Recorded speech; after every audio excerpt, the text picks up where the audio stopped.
នៅពេលដែលយើងនិយាយអំពីការស្រឡាញ់ចំពោះខ្លួនឯងគោលគំនិតនៅក្នុងព្រះពុទ្ធសាសនាបានបង្រៀនឲ្យយើងរៀនផ្ដល់ក្តីស្រឡាញ់ចំពោះខ្លួនឯងជាមុនសិនហើយយើងអាចផ្ដល់ក្តីស្រឡាញ់ចំពោះមនុស្សជុំវិញខ្លួនយើងដោយងាយស្រួលឧទាហរណ៍ថាយើងកាន់កំសៀវមួយចុះបើសិនបើយើងចង់ផ្ទេរទឹកទៅប៉ាន់ក្តីទៅកែវក្តីព្រោះតែក្នុងកំសៀវនេះមានទឹកតែបើកំសៀវនឹងអត់មានទឹកទេយើងអាចផ្ទេរទឹកទៅប៉ាន់ឬទៅកែវបាននោះទេយ៉ាងណាមិញបើសិនបើយើងចង់ចែករំលែកនៅក្តីស្រឡាញ់ចំពោះមនុស្សជុំវិញខ្លួនរបស់យើងតើតែយើងមានក្តីស្រឡាញ់មានស្នាមញញឹមចំពោះខ្លួនឯងជាមុនសិនបានយើងអាចចែករំលែកទៅមនុស្សដទៃដោយងាយស្រួលទៅទៅនឹងការស្រឡាញ់ខ្លួនឯងនេះមានបងប្អូនមួយចំនួនមានការយល់ច្រឡំថានេះជាជីវិតរបស់ខ្ញុំ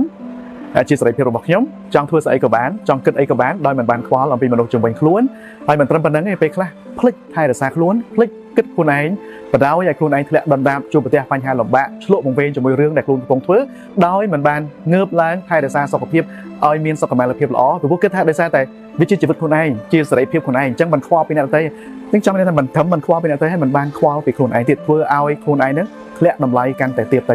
ហើយបើយើងនិយាយឲ្យស៊ីជម្រៅនៃក្នុងប្រធមបន្តិចខ្លួនយើងនឹងមិនមែនជាយើងទេគ្រាន់តែជាការបង្គុំខណ្ឌ5ឬក៏ធាតុ4តែប៉ុណ្ណោះអ្វីដែលសំខាន់ទៀតនោះបងប្អូនត្រូវដឹងថាក្នុងខ្លួនយើងនេះមិនមែនមានតែយើងម្នាក់ឯងទេគឺមានឪពុកម្ដាយរបស់យើងយាយតារបស់យើង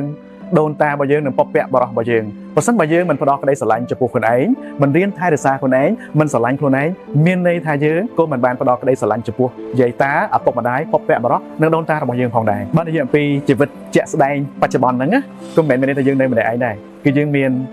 ឪពុកម្ដាយមានយាយតាមានបងប្អូនមានប្តីប្រពន្ធមានសាច់ញាតិជាមួយមានមិត្តភក្តិជាទីស្រឡាញ់របស់យើងចុះបើសិនបើយើងអត់ផ្ដោតក្តីស្រឡាញ់ចំពោះខ្លួនឯងយើងអត់ផ្ដោតការថែរក្សាចំពោះខ្លួនឯងយើងឈឺយើងមានបញ្ហាមានន័យថាបញ្ហាហ្នឹងគឺជាសម្ពាធរបស់ពួកគាត់ដែរពីព្រោះពួកគាត់គឺជាមនុស្សជាទីស្រឡាញ់របស់យើងម្ល៉េះហើយចូលរៀនថែរក្សាខ្លួនឯងចូលផ្ដោតក្តីស្រឡាញ់ចំពោះខ្លួនឯងដើម្បីបានធម៌ពលចែកម្លែកជាមួយមនុស្សជុំវិញខ្លួនជាពិសេសមនុស្សជាទីស្រឡាញ់របស់យើងផងដែរអញ្ចឹងដើម្បី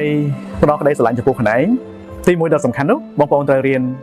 ថែរក្សាសុខភាពរាងកាយនិងសុខភាពផ្លូវចិត្តរបស់យើងឲ្យរឹងមាំឲ្យប្រសើរទាំងអស់គ្នា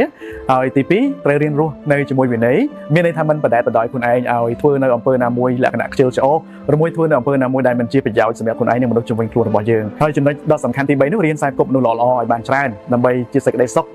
នៅក្នុងដំណើរជីវិតរបស់យើង